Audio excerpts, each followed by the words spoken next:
One, it's an incentive mechanism that we're all super familiar with, right? Bitcoin, kind of pioneered the 21 million total supply and the halvenings every few years. All of that remains the same with Bittensor, which is very familiar and an incentive mechanism that we know to have worked. Welcome back, everybody, to another episode of WagmiTV. We have a really exciting one for you guys today. We're talking Bittensor, or the ticker TAO, as it's also known. And today is super interesting because it's all about AI and obviously the big narrative going around there. So first of all, we're going to kick it off to Zoe to give us a little bit of background on what the project actually is. Yeah, so just a high level overview before we kind of get into it. But basically, what Bittensor is aiming to be is a decentralized machine learning protocol that kind of acts like a marketplace that joins together machine learning and AI providers with users of those algorithms. So you can kind of think of an open AI or any of the modern day AI algorithms that we use today. Those are all controlled by centralized entities. What Bittensor is really aiming to do is really decentralize that process and create a more open and transparent kind of AI ecosystem within that network. What's really interesting about them is they're actually using the Bitcoin tokenomics that we're all familiar with and that we know have worked as kind of that backbone incentive mechanism for the network itself. So I think that combined with kind of the decentralization aspect of it and the huge AI narrative that we've got going on, and one that's absolutely going to be massive in the bull run that's coming, is and that's pretty much the reason why this is ran so hard. And so we're going to dive into it. We're going to take a look at the chart, and then we're going to kind of chat about what the future of the project could hold.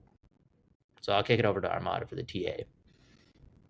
Yeah, super exciting stuff, and it's a fairly new coin. At least on this chart, we only really have back till end of March of 2023, so not a ton. In the blue, we have the horizontal resistances, and I'll draw a couple yellow lines, which are going to be our trend lines. One trend line that we have going back from one of the local highs back in July to one of the local highs here last December. We actually broke out of that, which was really awesome to see. You can see it kind of tried here once, got rejected, and then blasted right through it. What's nice to see about that is it actually came back down and retested that trend line, which is very, very healthy. It kind of shows that it kind of retested what we call the scene of the crime, shot back up, which is awesome. This was at one point another portion of resistance. As you can kind of see here, it shot up here, came back up against it. It's now retesting that. What's interesting to see is it's kind of forming what you would call as a bull flag here. I'm not going to show it here on this chart because we're trying to move through this a little bit quicker, but on the 4 hour, there are also some what we call bull divs on the RSI. So the RSI is essentially telling you whether it's overbought or oversold.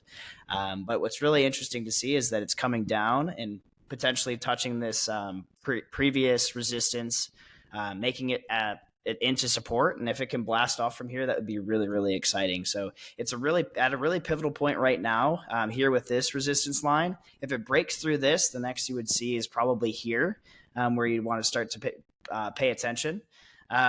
Really, if we're talking about low ends, the only two that I would be looking at from a TA perspective would be coming through, again, that local high. Some of these highs here broke out, retested again. So coming back down here could be a potential one to be looking at as well. So those are the trend lines that I'm looking at. I think it could go pretty high. It's been in pretty much price exploration at this point. So we'll have to see what it does from here from a resistance and support perspective, and just keep an eye on it. But that's what I'm looking at right now. Yeah, and Armada, what's the current market cap? Is it around 3 billion, 3.5 billion? Is that correct? Do you all have that by chance? 4 billion right now in terms of circulating market cap. What's interesting there is actually 90% of the supply of the circulating supply is actually staked. So the amount of tokens actually outstanding is very low compared to what CoinGecko, CoinMarketCap, what those websites show in terms of the circulating supply.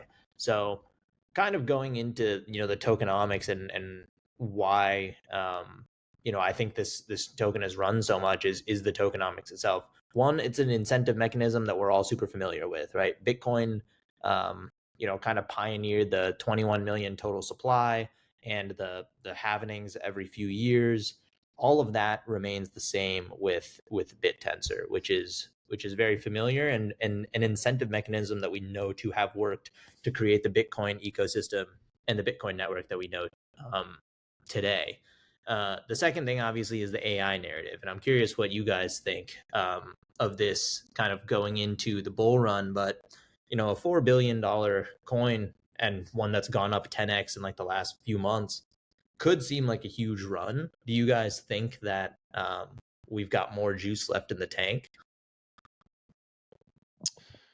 Yeah, I think we could. I think it's certainly a project where you really don't know how high this one could go. When you look at the top 20, like that $4 billion market cap, that puts it top 30. But when you look at the top 20 L1s, they're really not creating anything like too novel. They're working on past improvements from maybe Ethereum, Solana, trying to improve what we already know, where this is really net new. It's exploring a totally different use case for blockchain and marrying that with AI. And I think a piece that I really like about this is the collaboration and competition of these models within the Bittensor network.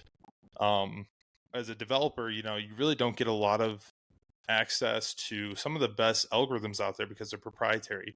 They're really what run these, top 7 FANG companies and what drives a lot of value to those platforms. So I think it could really run, because if we see developers come to this ecosystem, build awesome systems because of the competition that's on this platform, then you really don't know how high this one could go because of the amount of value creation that'll happen on the Bittensor network.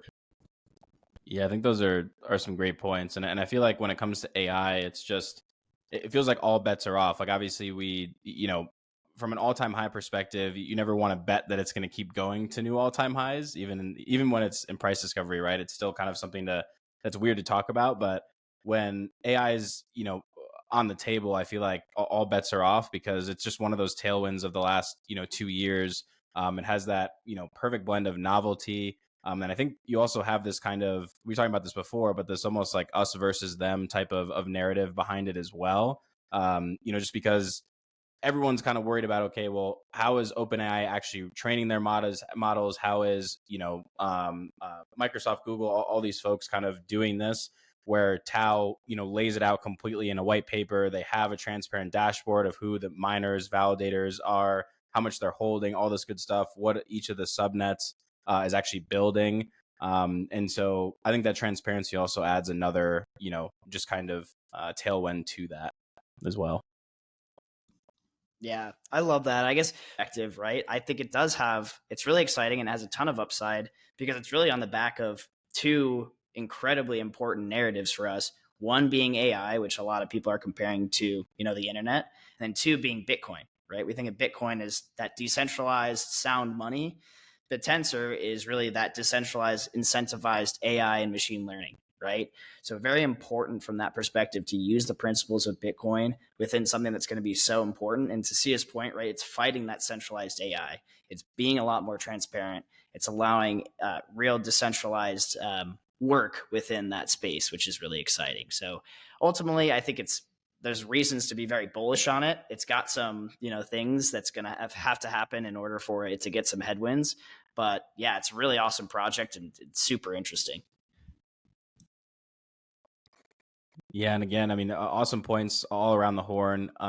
Even though we all, as you can tell, are bullish on this project, I would say this is not financial advice, right? This is for entertainment purposes and information purposes only. So definitely do your own research. But we'd love to hear from you guys in the comments if you're a fan of the AI narrative. If you're bullish on TAO as well, Bittensor, let us know.